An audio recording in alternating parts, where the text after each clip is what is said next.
Good morning and happy Sunday. Welcome to this Reno Media Group radio station and another fun edition of Insight. We're talking clean energy this morning. NEVADANS for a Clean Energy Future are joining us this morning. I got Ari, Kyle, and Jen in here. Good morning. Good morning. You guys are recovering after your big rally yesterday at Virginia Lake. Let's talk about what you guys had going on yesterday.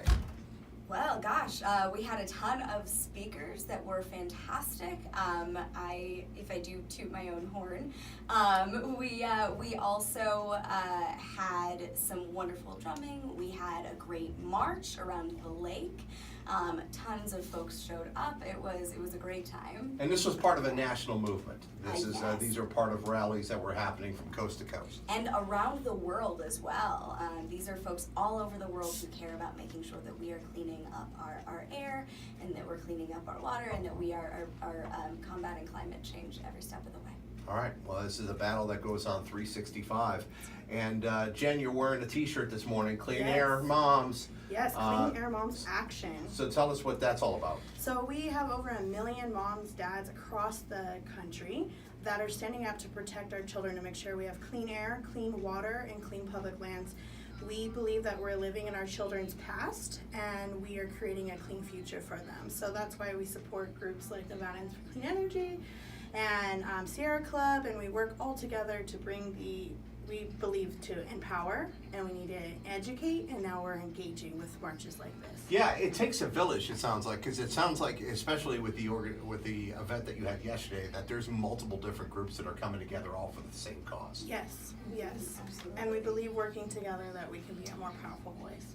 That's right, Bill. I mean, across the state right now, you see a mobilization of groups, organizations, businesses that have been working for a long time together to ensure that we create more opportunities to generate and benefit from renewable resources like wind, solar, and geothermal. And, let's face it, in Nevada, one of the sunniest states in the nation, one of the most geothermal-rich states in the nation, we are not harnessing our opportunities to increase how much renewable energy we use. Right now in the state of Nevada, only 20% of our energy portfolio comes from renewables. And as I said, with those statistics that I just cited, that's just not good enough for a state like this. So a lot of folks are coming together, and everybody is going to have an opportunity in November to let their voice be heard and to take action. Can I ask a really stupid question? And this is probably going to come off to... There's no such thing. No Bill. such thing. But why is this taking so long? You know, Well, there's the crickets. Especially in Nevada. Because I think all of us in this room are on the same page. Yes. And I think a lot of us have been scratching our heads. It's like, what, this seems so basic, and this seems like the right thing to do. Why does it take so long? I think it really comes down to education. It just is not talked about here in Nevada. Like, I know when I go out in the community and I'm doing my education pieces, and I ask people, hey, have you heard of Moms Clean Air Force or Clean Air Moms Action? And, well, I don't want to believe anything in climate change. And I was like, well, let me just ask you this question. Have you noticed that the climate is changing here in Nevada? Oh yes, well the fires. And so then we talk to them about how the fires are connected to climate change, how we're getting these atmospheric river systems that are pounding us in the winter and overgrowing all of our weeds and everything else. And then we go back to drought, and then one little spark causes a fire, and the fuel is so much more because those are so overgrown that these fires are making it impossible that our firemen can even keep up with. So education like that makes them understand how it's right here at home, and how we can do something by providing clean energy with solar power and everything else that actually reduces the carbon that's here in Nevada, and cleaning up our atmosphere. I mean, when you're talking about whole glaciers melting away, there's definitely an issue. I don't know if about any of you watched Deadliest Catch on Discovery. So I was watching it last night, and they're kind of recapping the season. They're like, every time you go out in the water on these fishing boats, you don't know what you're going to get every year because the climate is changing so quickly that the waters are becoming more dangerous up there because you don't have the glaciers up there anymore. They're melting off at such a quick pace. And before it was like when Al Gore was the vice president, he was on this, oh, it's climate change. Everybody's like, oh, this guy's a joker. And it's like, no, he was actually really onto something. Yeah, they have a video of a scientist from the 50s warning everybody that you'll see this in Florida first and seeing the water coming up on the shores. And now Florida's living in that. It's by their ankles. And we've already seen it here in northern Nevada. Last week, new data just came out nationally about the increase in days with warmer temperatures, above average temperature days. And here in northern Nevada, we've seen almost a 50% increase in those days just over the last 30 years. Right. It's gone from about 17 days annually with above average temperatures to now it's about 28, 27. So we're already seeing it here. We've seen it with our snowpack. We know what happens when we don't have snowpack here, and that's what we depend on. So, and just the air. I mean, if you stepped outside at all this summer, you're very likely to have had, a little trouble breathing out there. Yeah, well, it's been really questionable over the last couple of days, especially with the smoke from the North Fire and everything else. But we definitely have challenging conditions. I mean, you look at, well, let's just take one aspect of it, the forest fires. I mean, it's like, I know people will say, oh, you live in the West Coast, you should expect forest fires every single year. The type of increase that we've seen with these forest fires has been ridiculous. I mean, look at the situation of Redding. Yeah. They can't keep up with it. Can't keep up with it. I mean, when you add carbon and then you add the fuel from these plants, when they die, they also release more carbon because they can't hold it anymore. So it makes it drier, it makes it more, and the firemen, most of the time, they've told me they can't even attack it till it calms down because it's putting their men at danger. So that's why it's getting even more out of control. And That's right. a lot of people don't even realize here in Reno, we're the fastest warming city in the United States. Reno is. Really? Yeah. I've not heard that statistic yet. It is.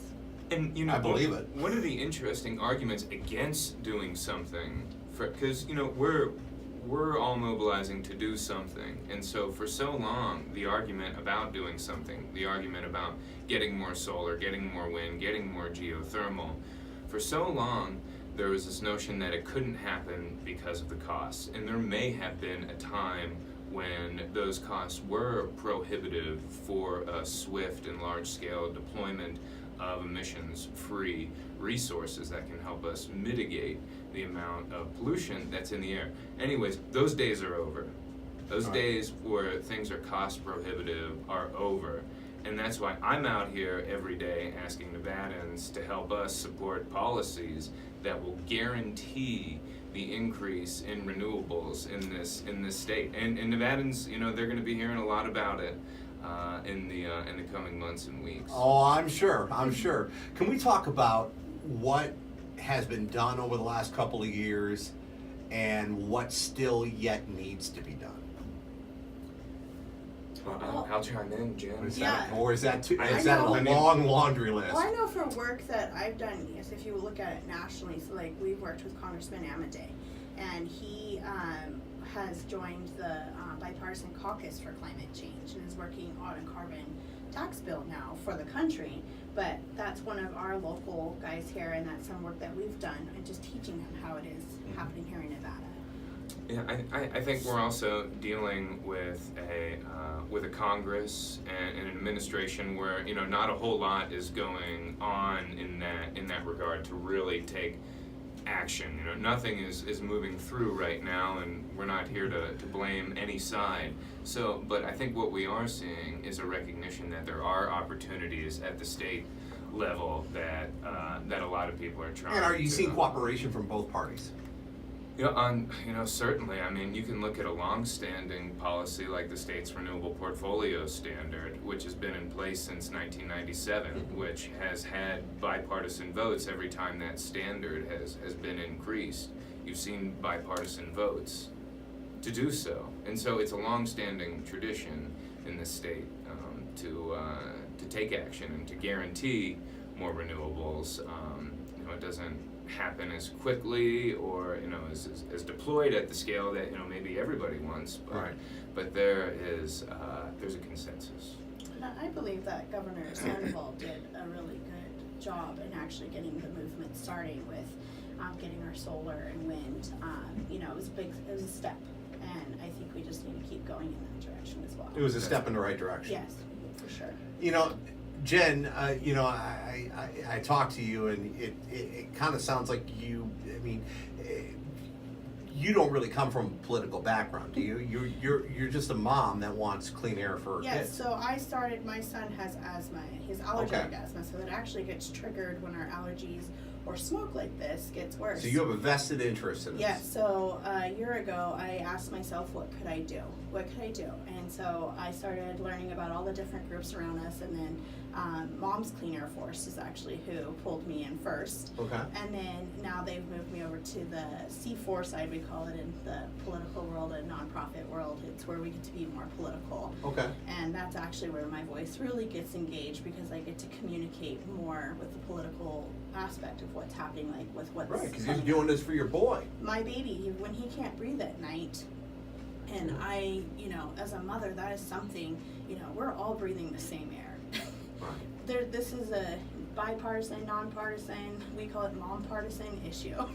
That we need to do this for our babies, that they deserve clean air. They want to. Growing up here in Nevada, I rock climbing, hiking, camping, and with the smoke we had this summer, it prohibited us to go out and do anything. We're stuck inside. So when I know that's connected to climate change, it put me to work. Ari, let's talk about you. I mean, what got you interested in this? I'm Jewish. So for me, growing up, there is this value that we call tikkun olam, and it means repairing the world. Okay.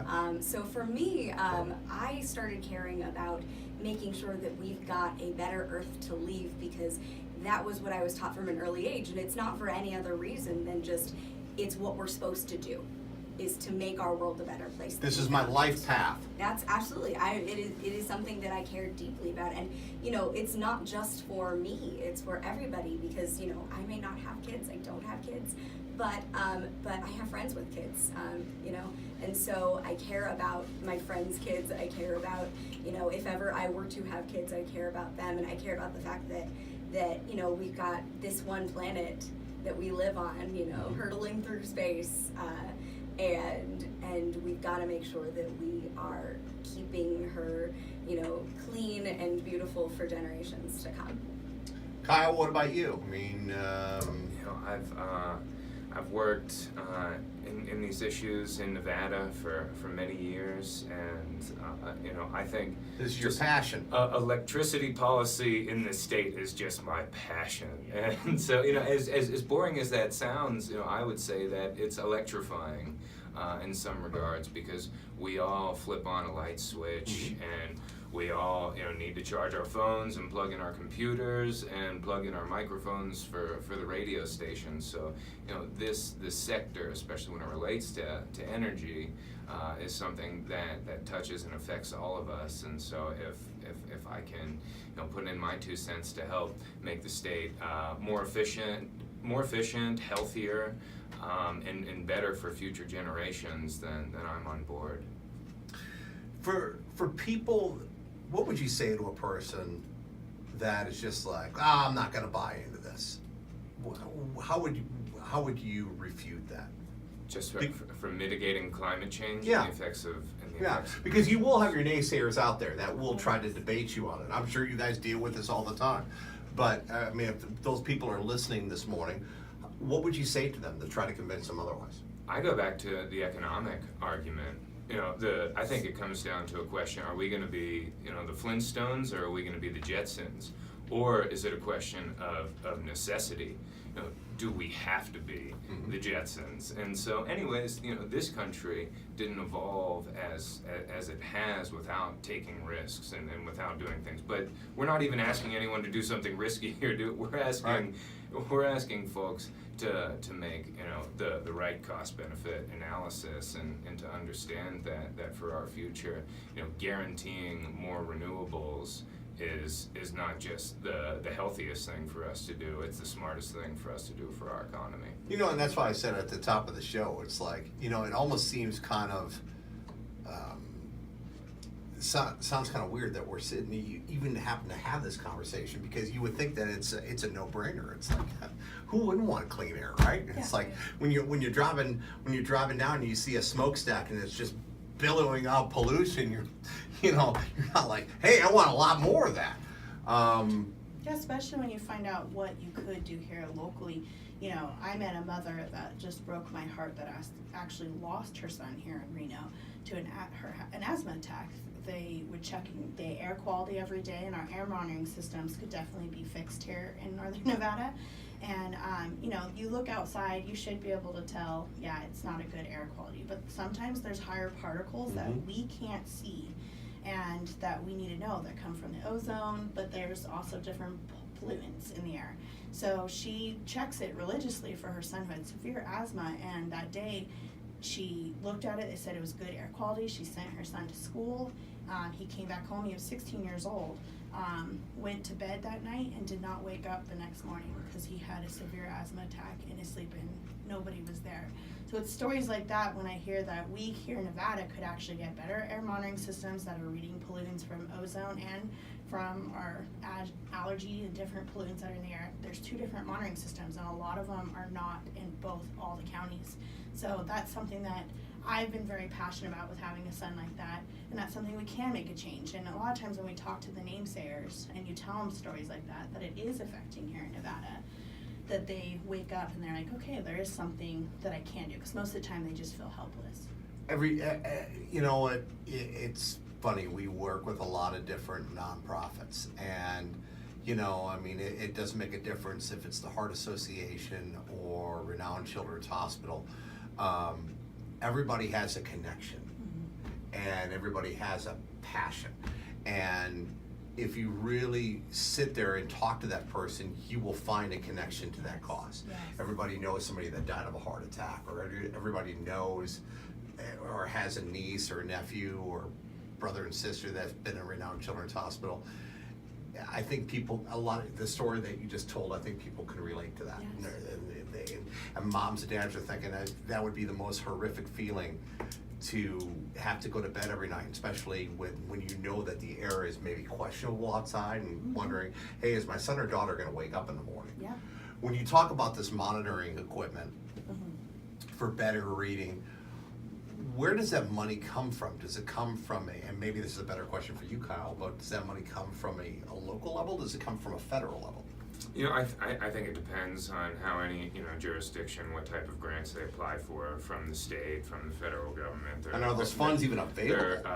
You know, there's, you know, I mean, that's the question. And I think, you know, one thing that we can talk about here in regards to money is that right now Nevada is spending $700 million every year to buy fossil fuels from other states. And these are fossil fuels that are fracked, drilled, flared, and then piped into here, shipped into here, and that's what we're using right now to, you know, be the fuel that we burn to, you know, create electrons at our power plants. So, you know, I think you have to start with a recognition that if power plants, which we all believe here sitting in this room, is that, you know, if power plants are a great creator of emissions, and these emissions that are releasing these things, you know, exacerbate certain, you know, health conditions with all of us, I think, you know, the connection is pretty clear of what we need to do, and, you know, some ways to, you know, maybe, you know, save some money on that end and create new industries here in the state. And then, of course, we do have Richard Nixon is the one who created the EPA. And the Clean Air Act came out of that, which is where those air monitoring systems are supposed to be part of that Clean Air Act. Correct. To monitoring our air. So there should be funding, but with the EPA budget getting cut piece by piece, and a lot of people don't realize that it's up for another 32% cut right now. So that is another reason why our votes count, and we need to pay attention to who we're voting for, if who's standing up for these issues.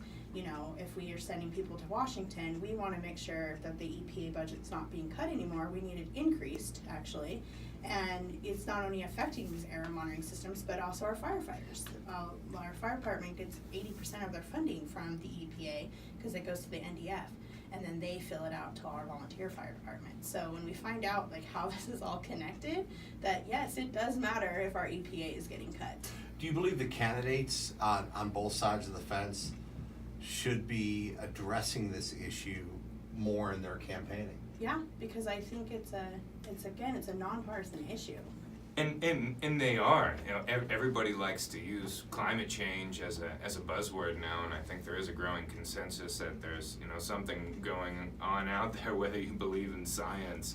Yeah, or not. something's They're going using on. it. They're using it, but the question is how are you going to act on it? And I think that is why a group like ours, Nevadans for a Clean Energy Future, is here right now working to advocate for measures that voters will face in November. Now, do you guys do you meet with other groups around the country and discuss what they're doing in their states to get ideas?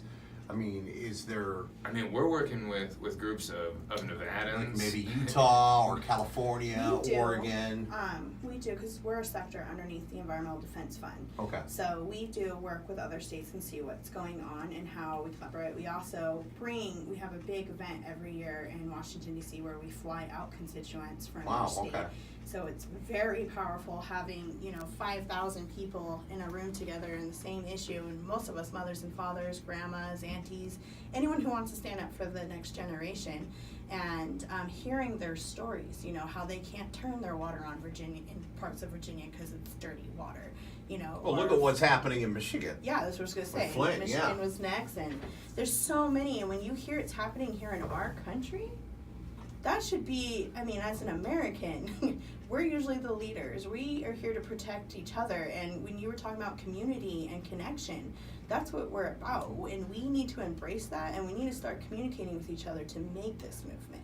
Not to spend a lot of time on it, but the whole situation which is going on in Michigan with the water supply, and it's like, you're right, we live in the home of the free, and you would think that when you open up the water tap that the water would be clean. Yeah, and you think about it here in Nevada, we don't want that to become our thing. Like, I always think of like Godzilla's in the trees right now. Right. And, you were like, oh, he's right there. And people are like, oh, yeah, whatever. That'll happen. Okay, Right. Would you rather get him now or when he's right here? And we already have 3 Superfund sites here in Nevada that's affecting our water. In Lyon County, they have mercury in their rivers, and it's contaminating the land as well, which then gets into the air as well. And, we have the Paiute tribe that's doing out to the, what's that mine out there, the Arrington Pit, my mind's blanking. Yeah, well, there's a bunch of yeah. mines Another- here. Yeah, but that pit is number 7 on the entire country for cleanup, for Superfund okay. cleans. And it needs more attention as well. It's right here in Nevada. Kyle, what can people do if they're listening to this interview this morning and going, I really, I missed the rally yesterday, but I really want to do my part. There's, the election is going to be here before people know it. What can people do to get involved?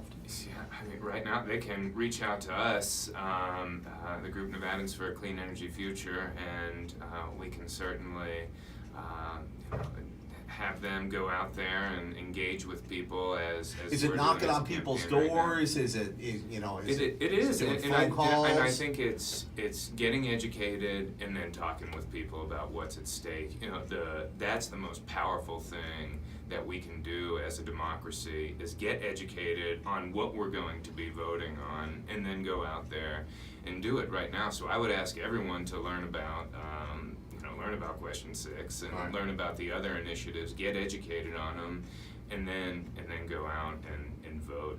Because I think it is really easy. Especially now when, you go out to your mailbox every day and there's, you have at least 10 articles of mail in your mailbox for different ballots and measures.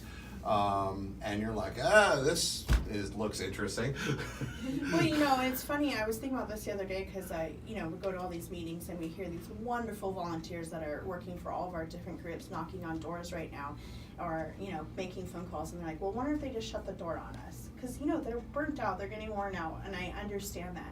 But I ask for the public to realize that these people are volunteering from the kindness of their heart Right. to get their information out. So if you could give them 5 minutes just to hear it and know that it's going to be over here in November, you know, it's just we got to be on this together and stay informed and stay in that space just as we are.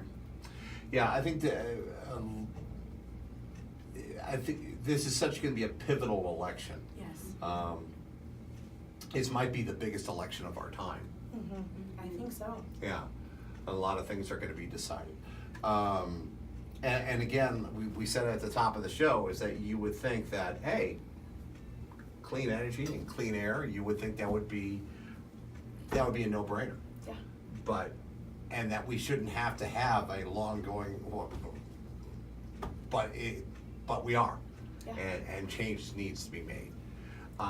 So, you know, and you look at your situation, Jan, I mean, the situation with your son is that you got on the bandwagon because you want to have a better life for your son. Yeah.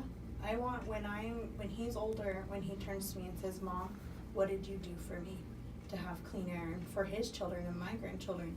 You know, I want to say I did something. I got up, I got people activated, and I got people moving for you. So, let's just say everything goes the way that you want it to in the elections. What happens past November for Nevadans for a Clean Energy Future?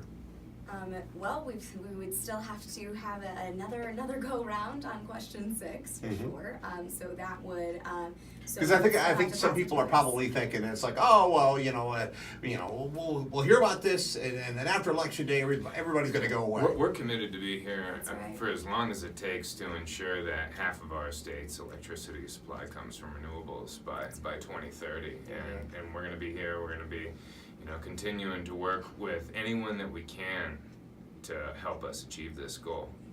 And as Nevadans, we like to be in the lead as well. And when you hear the state of Hawaii is 100%, Yeah. I mean, and that's the can thing we right catch now. up? Can I make that challenge to Right. all the Nevadans out there? And Wow, Jen has a okay. great point, is that Nevada was one of the first 3 states to create a very important renewable energy policy, this renewable standard that I've spoken of already. And we were one of the first 3. We used to be in the top 10 in terms of the rankings of how strong our standards were, and now we're not even in the top 10 anymore. And again, we're one of the sunniest, most geothermal rich states in the nation. Yeah. We're Well, behind New Jersey. We have all We're behind New 3. Jersey, we're New behind New Jersey. York, we're behind Maine, we're behind Vermont. New Jersey, Come come on, on! Nevada. Right, New That's Jersey. right, Nevada. Nevada Got ranks it. at the bottom of many lists. This is not one of the lists that we should be at the bottom of. Let's just put it out there like that, Come on, right? Nevada. We all know All the this old time, trope. they believe in us. And especially when we've made a lot of progress and we should not be going backwards.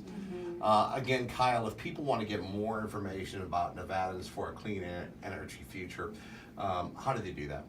They can go to cleanfuturenv.com, our Facebook page, our Twitter handle, all Clean Future NV. Social media is covered. Yeah, social media, we're there, we're out. You're gonna see folks like Ari out pounding the pavement, just engaging and informing. And then you're gonna see Jen out there. She's always hustling. It's amazing to see folks like Jen out there advocating for what she is, because she is doing it for future generations, and I think that should be everyone's top priority. So I want to thank you Thank you. for all that you do, Jen. Yeah, it's a big reason why my actual company I own is called One Source Network, and it's the main reason to help all these groups that are together. So I'm actually forming a page called Political for the Earth, that you'll be able to find all. So it'll of be our an work on. umbrella. Yeah, it'll be. I'm coming up with a force for all of us to have here in Nevada to actually be able to get more engaged and help the communication happen here in Nevada. That's exciting. Yes. Ari, Jen, Kyle, Nevadans for a Clean Energy Future. Thank you so much for joining us here on the show. And be back here next week for another fun edition of Insight on this Reno Media Group radio station. Have a great Sunday.